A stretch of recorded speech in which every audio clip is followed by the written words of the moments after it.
প্রিয় ছেলেরা, কিশোর নওজোয়ান ভাই, মহব্বত করে আসছো, আমরা বুঝি, ভালোবেসেই আসছো।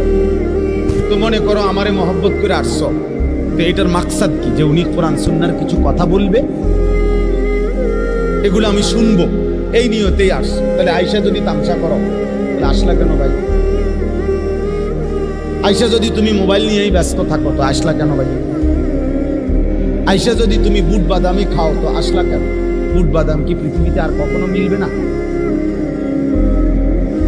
বুট বাদাম কি বেচা কিনা আজকেই শেষ? কথা বলেন না। তাইলে শুধু শুধু এটা তো একটা ম্যাজিক না যে সার্কাস দেখাইলাম, আমি আইলাম, আমরা দেখলেন, এটা তো কোনো কথা না। বাবা, আমি এই জন্যই বললাম, দয়া করে সমস্ত ছেলে বাবা সবার কাছে অনুরোধ, আল্লাহর কথা মনোযোগ দিয়ে শুনতে হবে, চোখের দিকে তাকাইয়া শুনলে বরকত।